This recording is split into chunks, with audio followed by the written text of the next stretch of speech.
लांब पल्ल्याच्या प्रवासाची तिकीट आपण बुकिंग सुद्धा करू, मात्र पुनर्जन्माचं तिकीट आपण कधीच बुकिंग करू शकत नाही. स्वतःच्या आनंदाचं स्कॅनिंग करू शकत नाही. दुःख फ्लाईट मोडवर टाकू शकत नाही. स्वतःच्या अस्वस्थतेचा मानसिकतेचा मॅप काढू शकत नाही. 4G 5G नेट असलं आणि त्याच्यामध्ये आपण आपल्या अख्ख्या आयुष्याची फाईल रील्सच्या माध्यमातून ट्रान्सफर करून सुद्धा जर मला फुल नेटवर्क मिळत नसेल ना आणि विचारांच्या तुंबा युद्धात शस्त्रांचे काम करणाऱ्या वाचन संस्कृतीला तडा जात असेल तर नकळत मात्र कानवर शब्द रेंगावू लागतात रील्सच्या जमान्यात. नेमका हाच विषय घेऊन आपल्या समोर उभी आहे. नमस्कार, मी कुमारी आकांक्षा विजयराव भाटके, इयत्ता 7वीची विद्यार्थिनी. आज या व्यासपीठावर विषय चिंतित आहे रील्सचा जमाना. मुळात रील्स या शब्दाचा विचार करत असताना त्यावेळी अशा असंख्य घटना घडत असतात की आज मानवामध्ये अन्न, वस्त्र, निवारा या गरजांसोबतच समाज माध्यम ही अविभाज्य घटके बनली आहेत. मात्र या समाज माध्यमापर्यंत पोहोचणारा सुकर, सुलभ आणि सोयीस्करित्या मार्ग या मोबाईलमध्ये मारलेल्या डाटातून डाउनलोड केलेल्या ऍप्समुळे निर्माण झाला.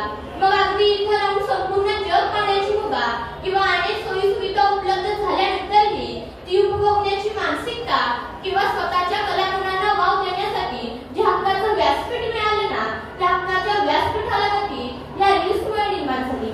मग आम्हाला रिअल लाईफ पेक्षा रील लाईफ जास्त महत्त्वाची वाटू लागली.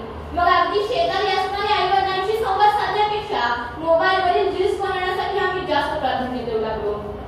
स्वतःचं आयुष्य अस्थिर असताना सुद्धा मोटिवेशनल व्हिडिओ करून इतरांचे आयुष्य स्थिर करण्याचा प्रयत्न करू लागलो. अर्थात स्वतःच्या आयुष्यापेक्षा इतरांच्या आयुष्यात डोकावून पाहण्याची आम्हाला सवय लागली आणि आम्ही आमच्या आयुष्याचा अर्थच कुठेतरी संकुचित करून टाकला. मात्र ज्यावेळी वास्तव्याचं भान येतं ना तेव्हा असं वाटतं की आपलं कुठेतरी चुकतंय.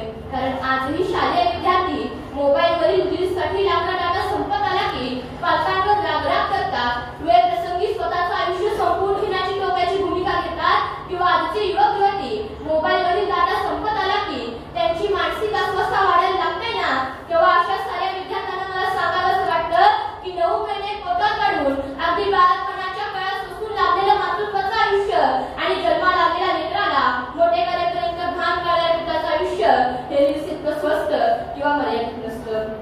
मुळात संत ज्ञानेश्वर माऊलींची ज्ञानेश्वरी ही 700 वर्षानंतर टिकून आहे किंवा संत तुकोबारायांचे अभंगगाथा 350 वर्षानंतर आपल्याला आठवते.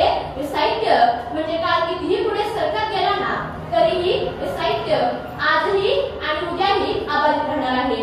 याच्या मागचं कारण असं की त्यांचा साहित्य लिहिण्यामागचा उद्देश हा लाईक, शेअर किंवा कमेंट करा असा कधीच नव्हता.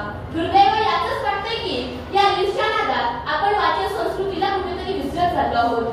दिवसभराच्या वेळेचं नियोजन करण्यापेक्षा रील्स बनवण्यासाठी कसा वेळ मिळतोय याचं नियोजन करतो आहोत. या रील्सच्या माध्यमातून आपण जगापर्यंत पोहोचलो सुद्धा, मात्र हे विश्वाची माझे घर या ओळीतल्या विश्वापर्यंत आपण आजही पोहोचलेलो नाही हे दुर्दैव आहे. खरं तर डॉक्टर बाबासाहेब आंबेडकर आणि महात्मा गांधी यांनी अन्यायाविरुद्ध लढताना कोणताही व्हॉट्सअप ग्रुप किंवा कोणत्याही प्रकारची रील बनवली नाही. ती गोरगरिबांच्या, आदिवासी लोकांच्या जीवनामध्ये प्रकाश आणणाऱ्या डॉक्टर प्रकाश बाबा आमटे यांनी कोणत्याही प्रकारची ऑनलाईन सेवा केली नाही. ती निराधारांच्या माय बनणाऱ्या सिंधुताई सपकाळ या